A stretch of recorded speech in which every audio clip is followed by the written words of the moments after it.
Bonjour à chacun d'entre vous et bienvenue à l'Église La Vie Comblée. Comme à l'habitude, c'est un plaisir de vous retrouver. Si vous suivez un peu les actualités, vous devez être au courant que cette semaine, le gouvernement nous a demandé en tant qu'Église de fermer nos portes et ce jusqu'au 8 février prochain. Bien entendu, vous et moi savons que même si le bâtiment est fermé, l'Église, elle, demeure ouverte. Donc, nous continuerons d'offrir tous nos services, mais de façon différente. Donc, nous vous invitons chaque dimanche matin à venir nous rejoindre via notre page Facebook afin de pouvoir assister à la prêche en direct.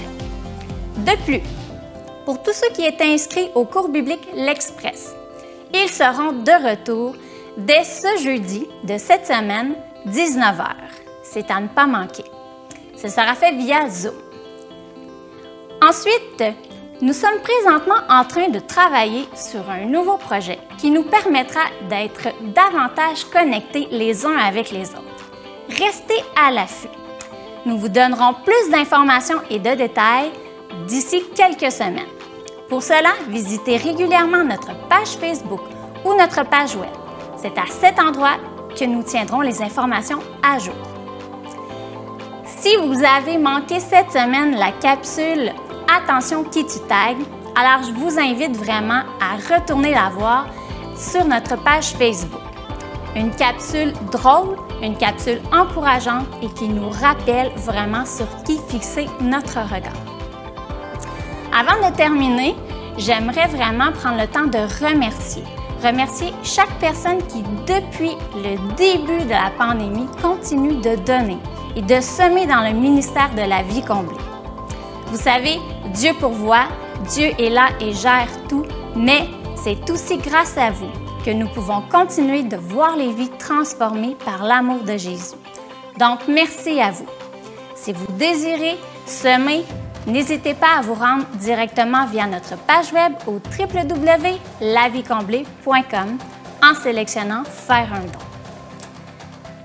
Et maintenant, c'est le temps d'élever vos voix, mesdames et messieurs, afin de louer notre Dieu qui est si merveilleux. Bon matin et quelle joie de se retrouver ensemble.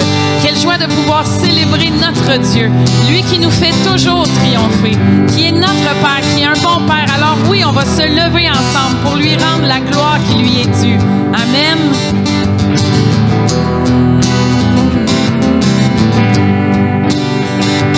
Bien avant le chant qui créa l'univers, bien avant l'esprit qui planait sur la terre, bien avant que tu me formes de la poussière, tu rêvais du jour où tu pourrais m'aimer. Bien avant que tu battements de mon cœur, bien avant que je m'éveille à ta douceur, bien avant mes doutes, mes joies et mes douleurs, tu rêvais du jour où je pourrais t'aimer. Tu rêvais du jour où tu pourrais aimer. Abba Père, je suis à toi. Abba Père, je suis à toi. Abba Père, je suis à toi. Abba Père, je suis à toi. Bien avant que Jésus marche sur la terre, bien avant le Fils qui nous montre le Père, bien avant que les cieux sur moi soient ouverts, tu rêvais du jour où tu pourrais m'aimer. Bien avant que mon péché brise ton cœur, bien avant que coule le sang et la sueur, bien avant les clous, le froid et la douleur, tu rêvais du jour pourrais t'aimer. Oh, tu rêvais du jour, je pourrais t'aimer. Abba, Père, je suis à toi. Abba, Père, je suis à toi. Abba, Père, je suis à toi. Abba, Père, je suis à toi. Abba, Père, je suis émerveillé, saisi par l'immensité de ton amour pour moi. Abba, Père, si grande est ta tendresse, mon cœur est grand ouvert et je viens plonger dans tes bras.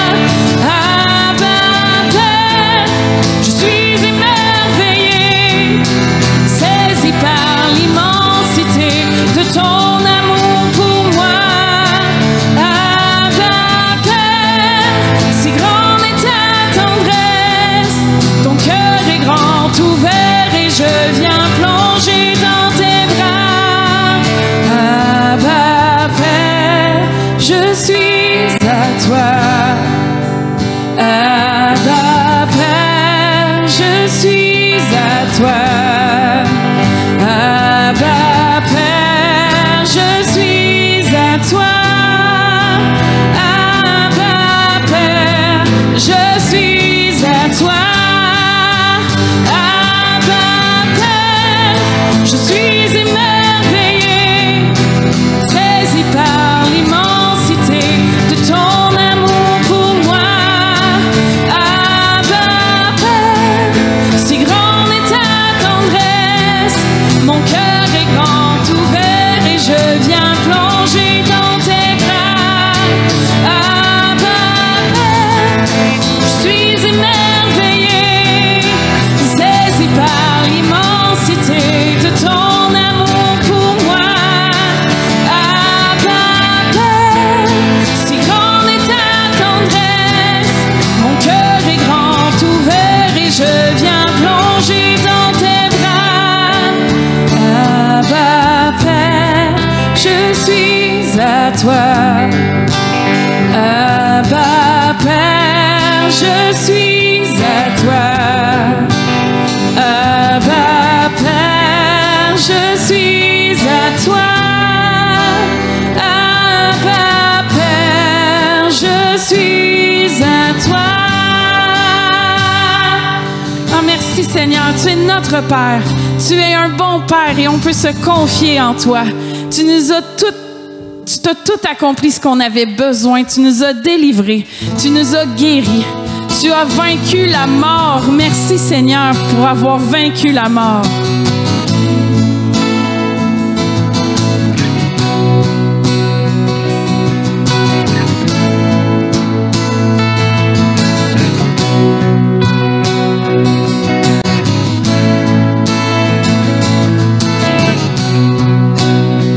Par ses blessures, je suis guéri.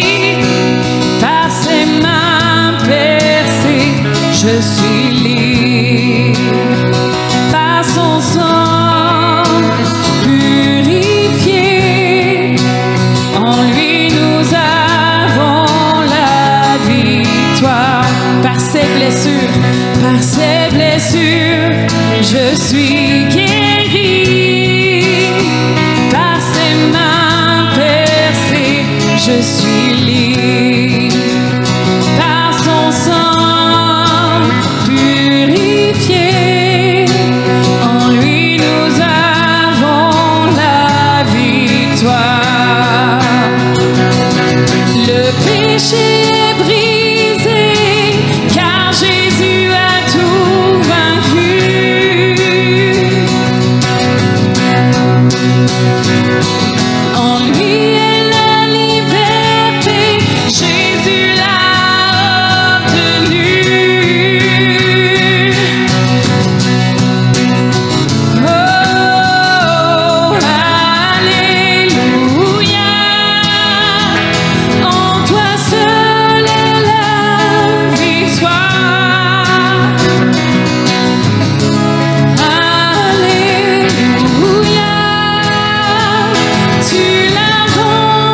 Je suis guéri par ses mains percées. Je suis libre par son sang purifié.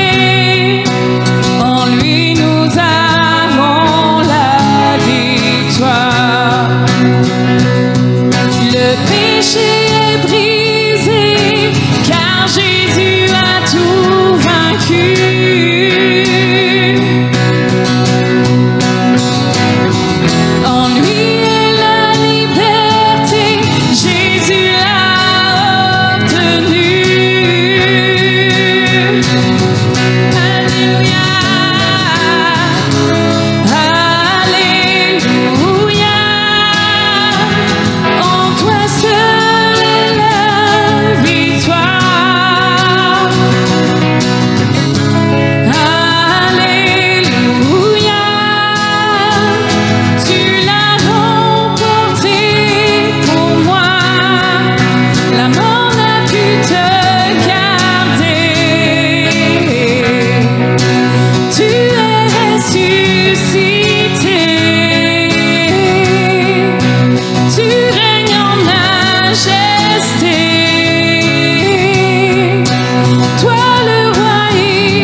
puissance dans le nom de Jésus.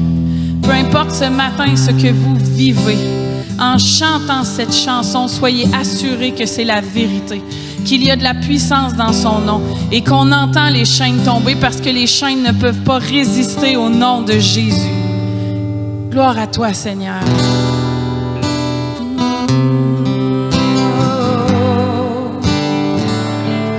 Il y a de la puissance dans le nom de Jésus. Il y a de la puissance dans le nom de Jésus. Il y a de la puissance dans le nom de Jésus. Pour briser les chaînes, pour briser les chaînes, pour briser les chaînes. Oh.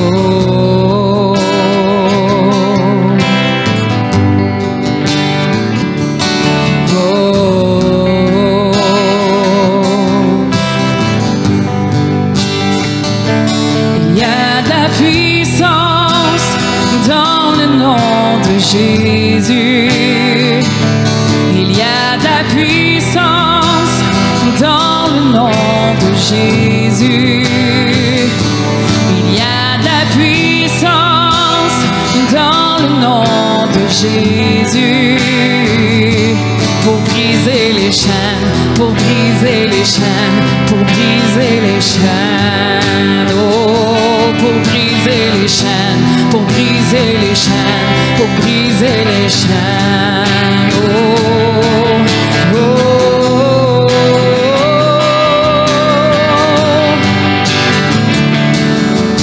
Alléluia.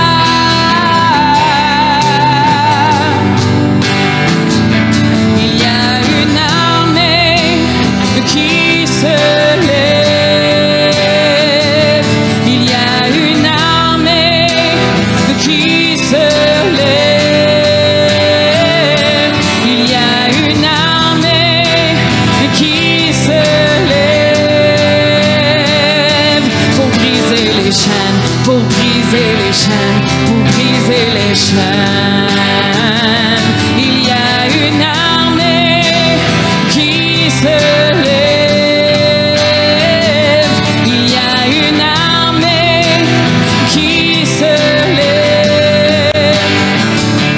Il y a une armée qui se lève pour briser les chaînes, pour briser les chaînes, pour briser les chaînes, pour briser les chaînes, pour briser les chaînes, pour briser les chaînes, pour briser les chaînes, pour briser les chaînes, pour briser les chaînes, pour briser les chaînes, pour briser les chaînes, pour briser les chaînes. J'entends les chaînes tomber. J'entends les chaînes tomber. J'entends les chaînes tomber. Les chaînes sont tombées. Les chaînes sont tombées. Les chaînes sont tombées. Dites-le ce matin. J'entends les chaînes tomber. Oh, j'entends les chaînes tomber. J'entends les chaînes tomber. J'entends les chaînes tomber. J'entends les chaînes tomber. J'entends les chaînes tomber. Pour briser les chaînes, briser les chaînes, briser les chaînes. Briser les chaînes, briser les chaînes, briser les chaînes. Il y a de la puissance dans le nom de Jésus. Il y a de la puissance dans le nom de Jésus. Il y a de la puissance puissance dans le nom de Jésus. Pour briser les chaînes, pour briser les chaînes, pour briser les chaînes, pour briser les chaînes, pour briser les chaînes, pour briser les chaînes, briser les chaînes.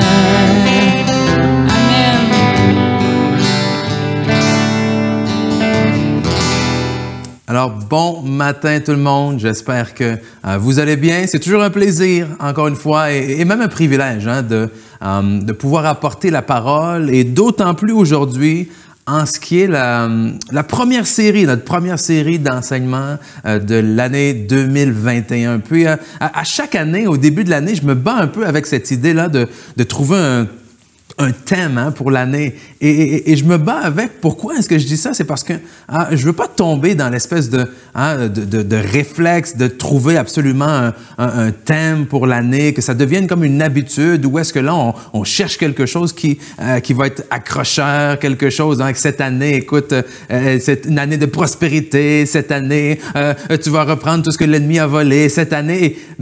Mais je veux plutôt que ce soit quelque chose qui soit vraiment de Dieu, conduit par Dieu. Puis c'est ce qui arrive à chaque fois où est-ce que je prends réellement le temps de chercher la face de Dieu, ou est-ce que c'est pas qu'il me donne nécessairement un thème, mais je dirais plutôt une direction pour l'année.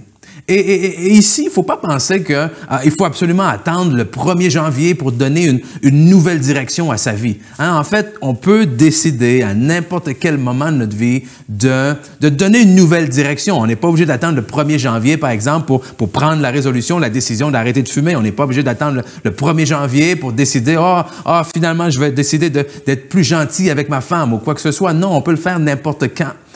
Mais il semble qu'il y a des moments qui sont plus propices que d'autres, hein? Des moments où est-ce qu'ils sont naturellement, si on peut dire, établis pour nous aider à trouver des nouvelles directions. Hein? On peut penser, par exemple, à l'arrivée d'un nouvel enfant. On dirait que c'est quelque chose qui est propice à nous aider à faire une rétrospection sur notre vie, puis dire, écoute, maintenant que j'accueille quelqu'un d'un nouvel enfant dans ma vie, il y a des choses que je dois changer. Hein? Un nouvel emploi ou une visite chez le médecin qui va nous arriver avec certains résultats, qui vont nous obliger à porter des ajustements dans nos vies. Même l'arrivée du printemps, OK? Avec cette nouvelle saison, des fois, peut être inspirante pour apporter une nouvelle direction dans nos vies. Et je pense que le début d'année, la fin d'une année, le début d'une autre est tout à fait propice à ça. Et c'est ce qu'on veut faire, en fait. Où est-ce qu'on donne une direction, c'est-à-dire quelque chose sur laquelle on veut arriver à se concentrer peut-être un peu plus durant l'année qui vient.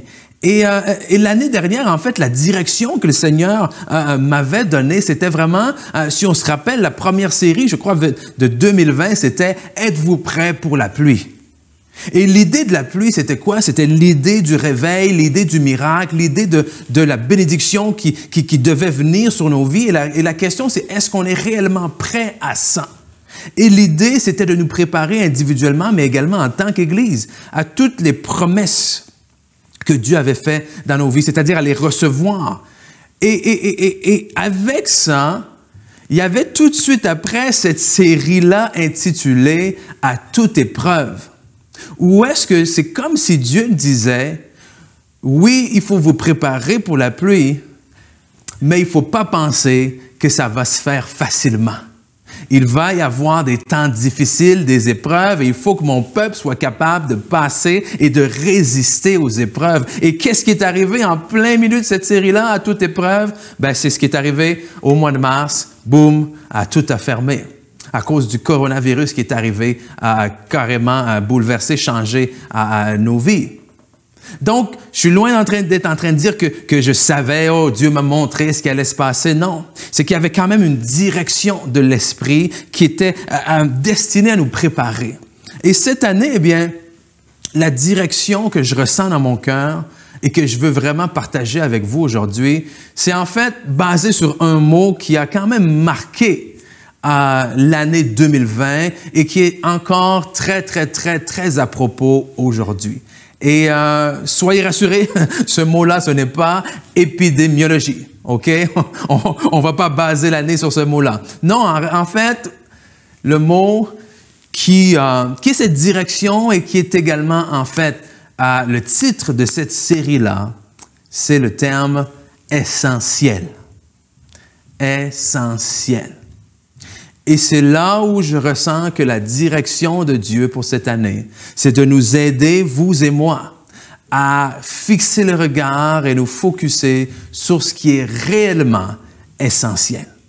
Et c'est drôle parce que justement, en ce moment, on est là, puis le gouvernement a pris la décision de fermer tout ce qui est considéré comme non essentiel. Mais la question doit se poser, qu'est-ce qui est réellement essentiel? C'est quoi la définition d'essentiel? Et si on regarde seulement la définition, c'est quelque chose qui est relativement simple, OK? Parce que ça nous dit quoi? Ça nous dit que ce qui est essentiel est quoi? Ce qui est absolument nécessaire. Okay? La définition d'essentiel à la base, c'est ce qui est absolument nécessaire. Donc, quand on regarde ça, à prime abord, c'est simple. C'est évident. Mais en pratique, c'est beaucoup plus compliqué que ça en a l'air. Qu'est-ce qui est, en pratique, réellement essentiel? Il y a une semaine de cela, par exemple, mon fils, qu'est-ce qui arrive? Boum! Brise ses bottes d'hiver. Les bottes d'hiver qui sont jugées non essentielles. C'est-à-dire que si je vais au magasin aujourd'hui pour acheter des bottes d'hiver, il n'y en a pas. OK? Mais je m'excuse. Pour moi, pour ma santé mentale, c'est extrêmement important et essentiel que mes enfants puissent aller jouer dehors. Parce que sinon, toute cette énergie-là va être dépensée dans la maison. Et oui, et vous savez ce que ça va vouloir dire.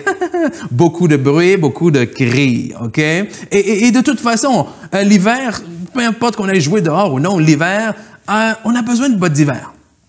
Alors, qu'est-ce qui se passe? On doit trouver des bottes pour mon fils, donc pas de magasin ouvert. On regarde pour la livraison, c'est beaucoup trop loin. Donc, on se tourne finalement sur l'Internet, regarder s'il y a quelqu'un, quelque part, qui vend des bottes. Et finalement, on en a trouvé à 1 heure de Drummondville. Il a fallu que j'y aille, écoute.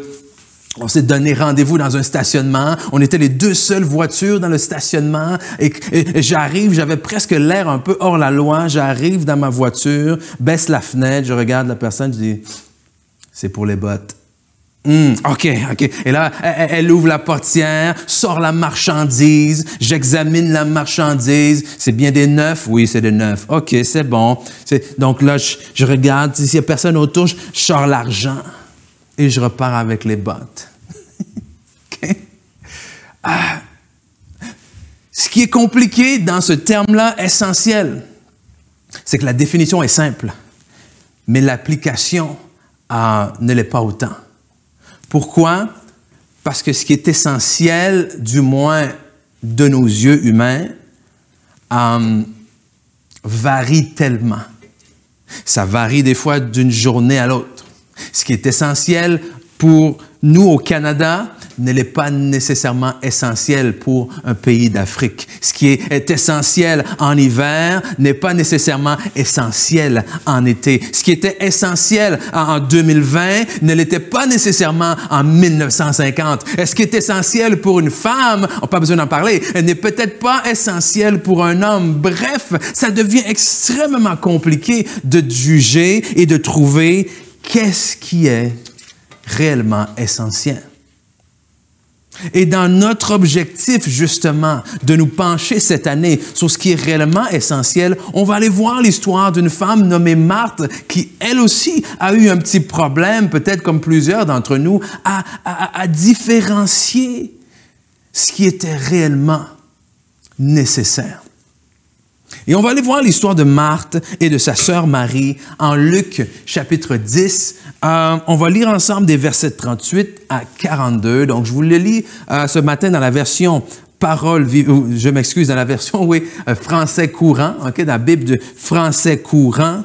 Et voici ce que ça dit, OK? Luc chapitre 10 au verset 38 va comme suit. Tandis que Jésus était en chemin, il entra dans un village où une femme appelée Marthe le reçut chez elle. Elle avait une sœur appelée Marie qui, après s'être assise aux pieds du Seigneur, écoutait ce qu'il enseignait. Marthe était très affairée à tout préparer pour le repas. Elle survint et dit, « Seigneur, cela ne te dérange-t-il pas ou cela ne te fait-il rien que ma sœur me laisse pour accomplir tout le travail? Dis-lui donc de m'aider. » Alors le Seigneur lui répondit, « Marthe, Marthe, tu t'inquiètes et tu t'agites pour beaucoup de choses. Mais une seule est nécessaire. Marie a choisi la meilleure part qui ne lui sera pas enlevée. » Okay, bref, ici, qu'est-ce qu'on a? On a deux sœurs qui accueillent chez elles un invité de marque, qui est nul autre que le Seigneur Jésus.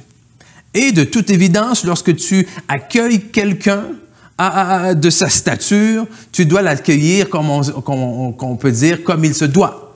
Okay? Donc, Marthe, ici, essaye de faire tout ce qui est en son pouvoir pour bien accueillir le Seigneur Jésus. Et le problème, c'est que qu'est-ce que Marthe fait n'est pas nécessairement mal en soi. Ce n'est pas que ce qu'elle fait n'est pas bon. Le problème, c'est que ce qu'elle fait n'est pas ce qui est réellement nécessaire à ce moment-là.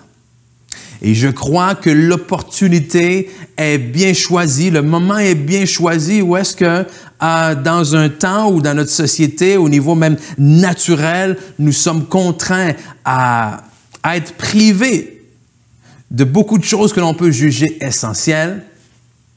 Je crois que c'est un bon temps pour nous, justement, de nous arrêter et de nous pencher et essayer de trouver, justement, quelle réalité spirituelle on peut retirer de cette saison-là. De dire comment est-ce que spirituellement, je peux aussi me focusser sur les choses qui sont réellement essentielles.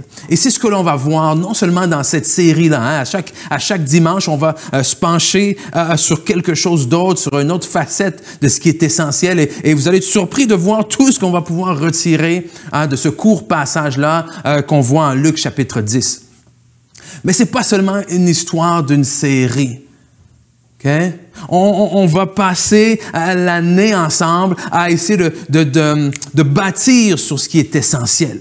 Okay? De changer nos manières de voir, nos pensées par rapport à ce qui est essentiel, de retravailler nos relations avec les autres par rapport à ce qui est essentiel, de voir notre vie, notre relation avec le Seigneur par rapport à ce qui est essentiel. Mais aujourd'hui, il y a deux choses très simples, mais combien importantes que je veux voir avec vous par rapport à, justement, l'essentiel. Et la première chose que je veux vous dire aujourd'hui, c'est que, premièrement, l'essentiel ne peut être remplacé. L'essentiel ne peut être remplacé. Et ici, je vais vous partager une image qui trotte dans ma tête depuis quelques semaines, pour ne pas dire depuis quelques mois. Et là, je vous demande d'être vraiment attentif et indulgent parce que je vais vous emmener quelques minutes dans mon cerveau, OK? dans comment est-ce que je pense. Et ça va être important de saisir ça parce que tout ce qu'on va emmener par la suite va découler de cet exemple-là. Et dernièrement, je pense et je me pose la question par rapport à ce qu'on appelle les suppléments versus les substituts. D'ailleurs, j'ai failli appeler ce message-là, cette série-là, « Supplément ou substitut ». Je vous explique. Okay? On a, dans le niveau, au niveau nutritionnel, ce que l'on appelle des... ça, c'est lequel? Okay? Des suppléments nutritionnels. Et nous avons également ce qu'on appelle des substituts. Okay? Les suppléments, on peut appeler ça aussi des compléments. Et les substituts, c'est des suppléments ou plutôt des substituts de repas, des remplacements de repas. Le supplément, comme son nom l'indique, va rajouter un certain apport à quelque chose. Okay? Tu as ton régime alimentaire de base et il te manque quelques éléments, alors tu vas prendre un supplément. Donc, on va parler de la personne, par exemple, de l'athlète qui est très actif et qui n'est pas capable dans son régime alimentaire régulier d'aller chercher tout ce qu'il a besoin. Il peut aller consommer des suppléments qui vont venir compléter. La personne qui, pour je ne sais quelle raison, a certaines carences aussi alimentaires, va aller chercher des suppléments. Mais lorsqu'on parle, par exemple, du substitut de repas, celui-là ne vient pas compléter, mais vient remplacer un repas. Donc, si tu as une journée chargée, que tu sais que tu n'auras pas le temps de t'asseoir, par exemple, pour aller dîner, ou tu sais que la majorité de ta journée va se passer sur la route, dans ta voiture, tu peux prendre un substitut de repas pour remplacer ou prendre la place d'un repas. Et ces deux choses-là, ont des rôles spécifiques, ont des rôles différents et sont bons lorsque l'on les utilise chacun de la bonne façon. Et vient maintenant là où je veux faire le lien avec nos vies personnelles.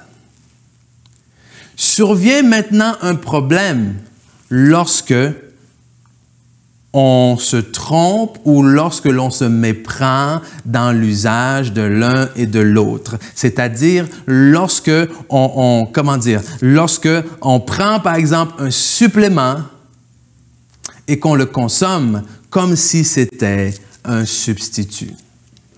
Comment on peut l'expliquer d'une façon simple? C'est-à-dire, on prend quelque chose qui est appelé à compléter, mais on s'en sert pour remplacer cette chose-là. Et c'est à ce moment-là qu'il y a des problèmes. Comment est-ce qu'il y a des problèmes? Je vous explique. Premièrement, dans la vie de Marthe, voici comment ça s'est passé. OK? Restez avec moi. Comment ça s'est passé dans la vie de Marthe?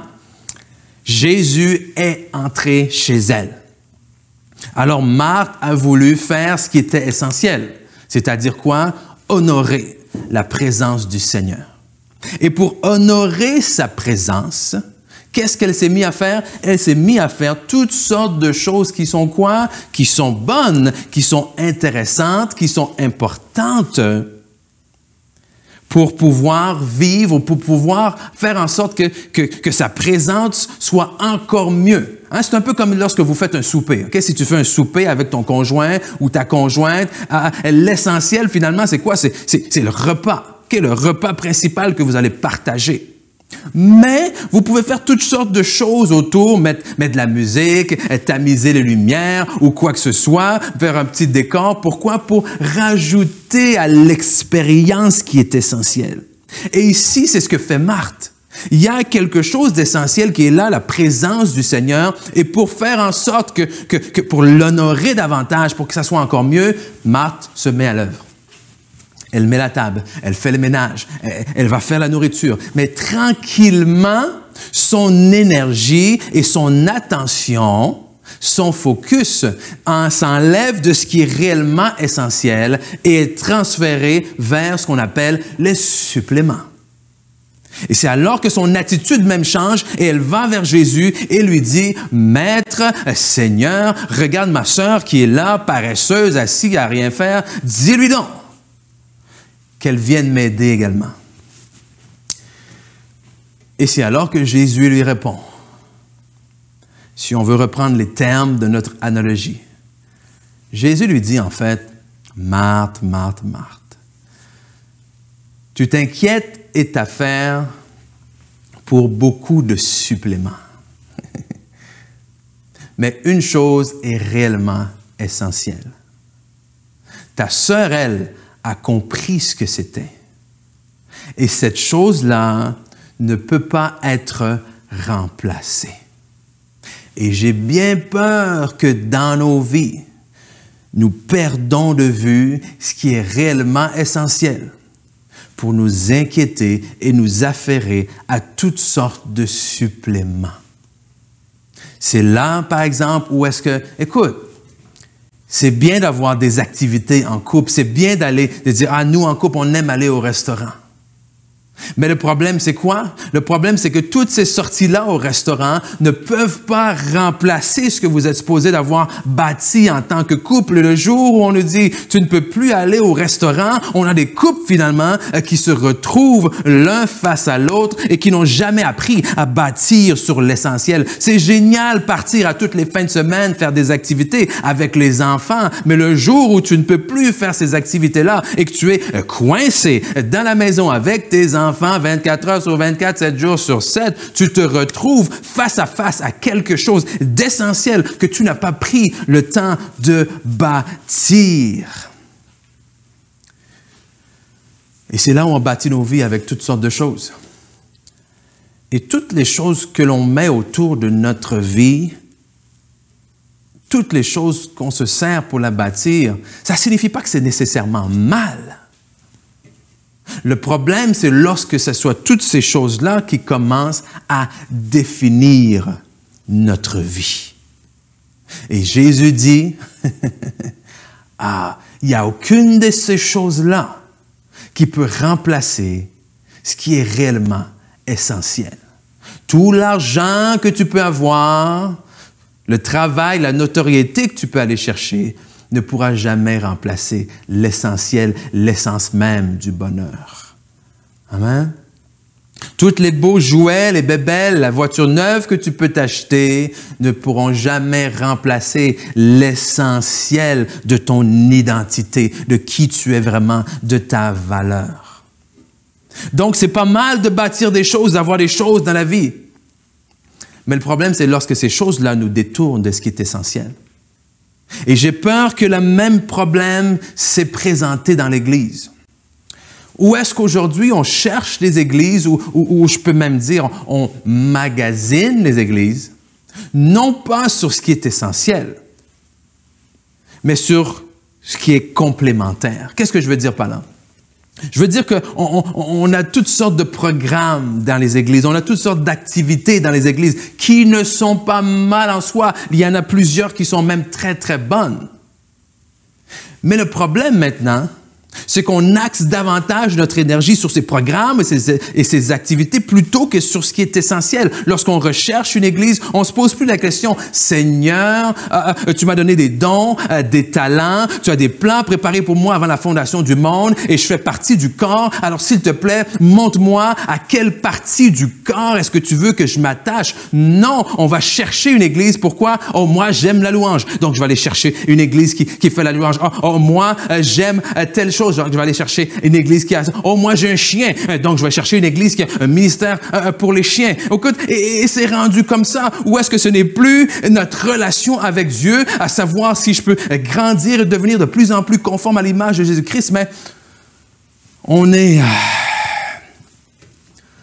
se perd à travers tous ces suppléments. Est-ce qu'un ministère pour les enfants, c'est mal? Non. Mais c'est là pour être un supplément. Ça n'a jamais été appelé à remplacer le fait que c'est nous, c'est vous, en tant que parents, qui avez la responsabilité première d'enseigner et d'élever vos enfants dans le Seigneur. Est-ce qu'un ministère de louange et d'adoration dans l'Église, c'est bon? Wow, génial! Et Dieu sait comment j'aime la louange et l'adoration. Mais c'est appelé à être quoi? Un supplément pour nous aider à apprécier, à nous rapprocher de ce qui est essentiel, mais n'a jamais été appelé à remplacer notre responsabilité personnelle d'avoir une vie d'adoration et de louange personnelle. Est-ce que la prédication du dimanche matin, c'est bon? Oh oui, c'est bien de venir et d'écouter la parole, mais cette parole n'a jamais été appelée à remplacer notre responsabilité en tant qu'enfant de Dieu de prendre du temps pour nous-mêmes dans la parole et permettre au Saint-Esprit de nous enseigner et de nous diriger. Et il est extrêmement important pour nous en tant qu'enfants de Dieu de nous raccrocher à ce qui est essentiel, de revenir à ce qui est essentiel. Pourquoi? Parce qu'on l'a dit, l'essentiel ne peut pas être remplacé. Okay? Et c'est ça le problème. Et on attend le réveil, on croit au réveil, mais il faut comprendre une chose, OK? Quand viendra le réveil, ce réveil va venir avec toutes sortes de choses, toutes sortes de manifestations, toutes sortes d'actes, de signes et de miracles peut-être. Alors, est-ce qu'on va se laisser déconcentrer par les signes, les miracles et toutes les choses qui se passent autour? Est-ce qu'on va se laisser déconcentrer par les manifestations ou on va garder nos yeux fixés sur la source de ces manifestations? Et c'est malheureusement ce qui est arrivé dans beaucoup trop de réveils. Où est-ce que Dieu, des réveils qui sont arrivés dans le passé, où est-ce que Dieu a agi d'une certaine manière, que sa puissance s'est répandue, les gens ont vu ça, amen. Mais là, qu'est-ce que ça fait? Les gens se sont finalement divisés. Pourquoi? Parce qu'ils ont fixé les regards sur les manifestations et telle personne a dit, oh, moi je préfère cette manifestation, oh, cette manifestation-là, c'est pas de Dieu. Et là, finalement, boum! On a perdu de vue, en fait, l'essentiel, que Dieu voulait venir et faire une œuvre. Et si on n'apprend pas à revenir à l'essentiel, on risque de passer à côté. Parce qu'il faut comprendre que non seulement ce qui est essentiel ne peut pas être remplacé, c'est-à-dire que on ne peut pas prendre un supplément et en faire un substitut. Parce que de toute façon, on ne peut pas éternellement vivre sur un substitut. Pour une saison, c'est génial d'avoir des substituts de repas. Pour une journée où j'ai pas eu le temps, justement, où j'étais très occupé, j'ai pas eu le temps vraiment de bien manger, c'est très pratique à voir. Un substitut, un remplacement de repas. Mais il faut comprendre que je ne peux pas me nourrir 3 repas par jour, 7 jours sur 7, pendant toute l'année, que de substituts. À un certain point, il y a des choses que l'essentiel est seul à pouvoir emmener. Et un parfait exemple de ça, c'est quoi? C'est Zoom. Et oui, j'ai parlé de Zoom. Si on peut dire, je pense que c'est l'application de l'année. Hein? Zoom, c'est le genre de choses que tu te dis, man, pourquoi moi, je n'ai pas pensé à ça avant? Okay? Écoute, je ne sais pas qui ou combien de personnes ont utilisé Zoom pour pouvoir continuer à avoir des interactions avec leurs proches et continuer à pouvoir avoir des réunions, continuer à pouvoir travailler. Mais Zoom est un parfait exemple. Pourquoi? Parce que Zoom est un excellent supplément. C'est-à-dire quoi? C'est-à-dire que si justement la distance ne nous permet pas de nous rencontrer d'une façon plus simple, OK? C'est des choses qu'on faisait déjà avec notre conseil d'administration, par exemple. Avant la pandémie, avec notre conseil d'administration, on se rencontrait déjà sur Zoom. Donc, Zoom est un excellent supplément. Mais le problème maintenant, c'est qu'alors que tout est fermé, alors qu'on ne peut plus se rencontrer, Zoom est devenu plus qu'un supplément, est devenu un substitut aux rencontres physiques. Mais un substitut ne peut faire le travail que pendant un certain temps. Et on le voit parce qu'il y a des limites que Zoom peut atteindre. Oui, c'est bien qu'on se voit, mais ça ne peut pas remplacer le contact physique. Ça ne peut pas remplacer l'espèce de chaleur humaine lorsqu'on est dans une pièce avec des gens. Ça ne peut pas remplacer l'atmosphère. Ça ne peut pas remplacer même le parfum, l'odeur qui peut se dégager. Ça ne peut pas remplacer l'espèce de lecture du non-verbal lorsque tu vois les gens. Zoom, aussi bien que ça puisse être, est un substitut qui ne peut être que temporaire, ne peut pas remplacer l'essentiel de la relation humaine, qui est le contact, l'échange. Okay? Et c'est là où il faut faire attention dans nos vies. Où est-ce que les suppléments ne deviennent pas des substituts? Nous devons nous concentrer sur l'essentiel. Nous pouvons, en tant qu'Église, bâtir autour de l'essentiel. Mais la seule chose qui est nécessaire, c'est ce qu'on va voir.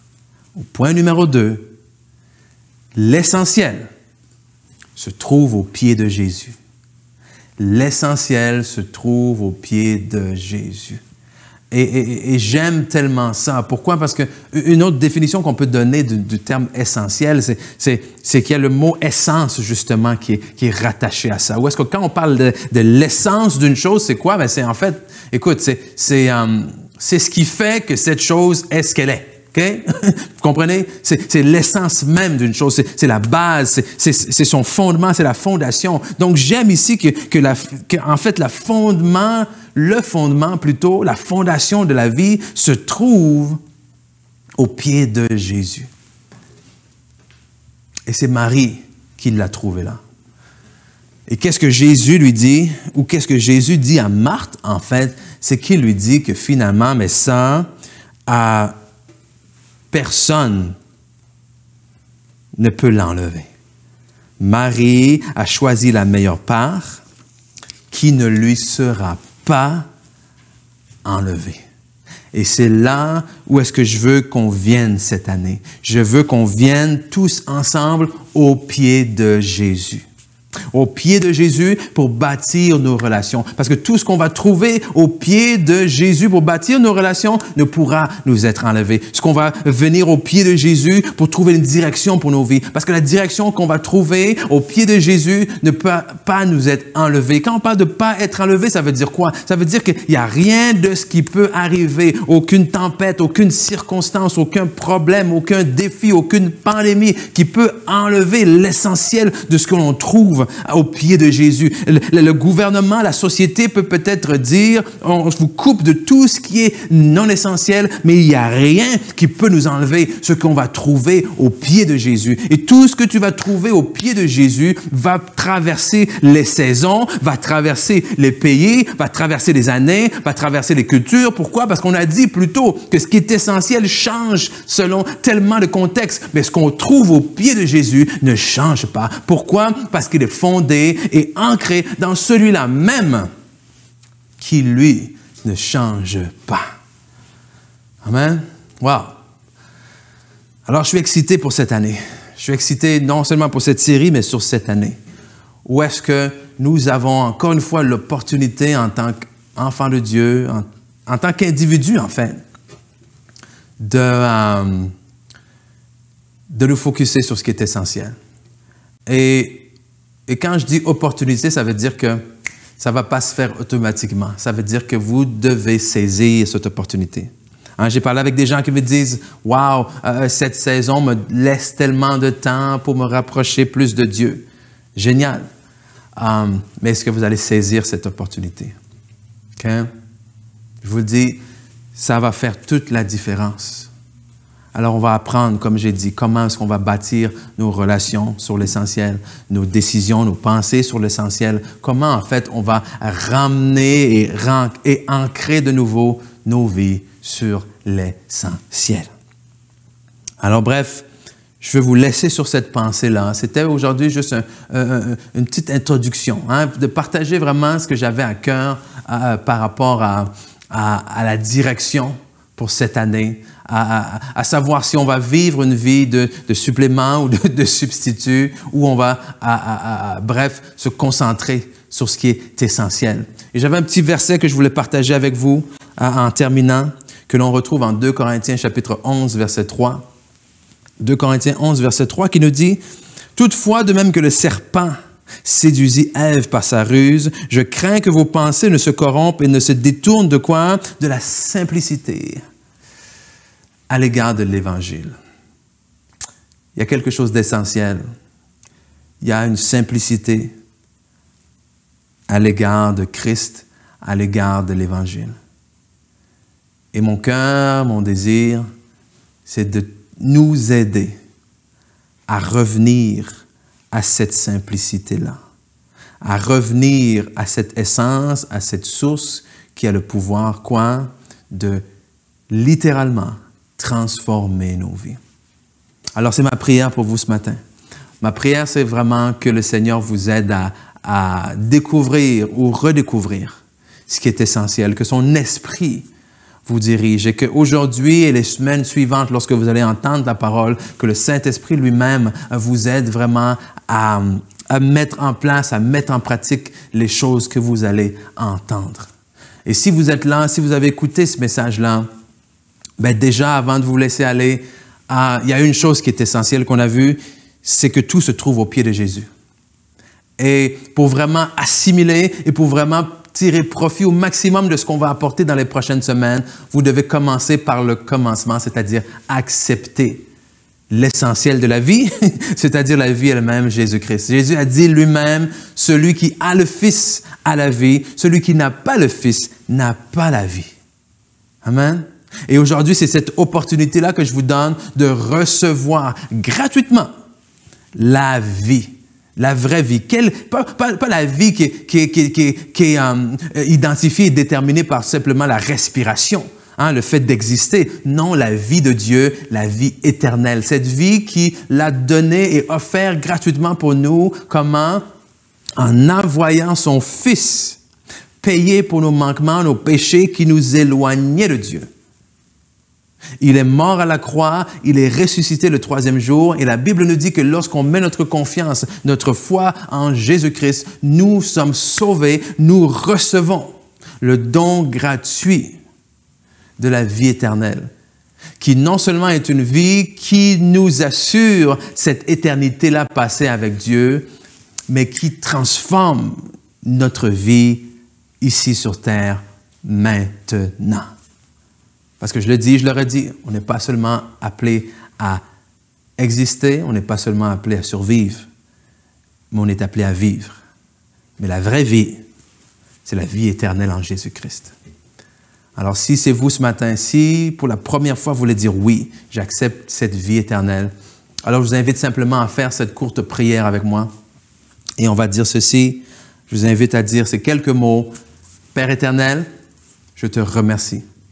Je te remercie pour le don gratuit de ton amour, le don gratuit de ton Fils Jésus-Christ, que tu as envoyé pour moi, qui est mort à la croix, qui a pris sur lui mes péchés, mes fautes, mes manquements, qui a été enterré, mais ressuscité. Et aujourd'hui, je crois que Jésus-Christ est le Fils de Dieu. Je veux faire de lui mon maître, mon Seigneur, et je reçois le don gratuit de la vie éternelle en Jésus-Christ. Dans le nom de Jésus, Amen. Amen, amen, amen. Donc, bref, si vous avez fait cette prière, ce n'est que le commencement de quelque chose de merveilleux. Et aujourd'hui aussi, ce n'était qu'un commencement, comme j'ai dit, une brève introduction à ce qui s'en vient, non seulement au niveau de cette série-là, essentielle, mais à ce qui s'en vient pour nous au cours de l'année, où est-ce que, encore une fois, nous allons nous focusser, nous concentrer à revenir et à bâtir nos vies sur ce qui est réellement essentiel. Alors sur ce, mes amis, soyez grandement bénis. Je vous souhaite une excellente fin de journée et on se revoit très bientôt. Restez vraiment à l'écoute de notre page Facebook pour être au courant des prochains développements. OK? Salut tout le monde. Bye bye. À la prochaine. Wow! Quel bon message! Comme ça nous fait du bien de se rappeler ce qui est vraiment essentiel. Soyez avec nous dimanche prochain, même heure, pour la suite de cette série essentielle. De plus, si c'est vous ce matin qui avez fait cette prière pour la première fois, alors nous vous invitons à entrer en contact avec nous, soit via notre page web ou encore notre page Facebook. Il nous fera vraiment plaisir de communiquer avec vous et de pouvoir répondre à toutes vos questions. Sur ce, n'oubliez pas, même si le bâtiment est fermé, l'église La Vie Comblée demeure ouverte. Donc, vous pouvez nous contacter soit par téléphone, soit via notre messagerie sur notre page web ou notre page Facebook. Il nous fera plaisir de répondre à vos besoins. Sur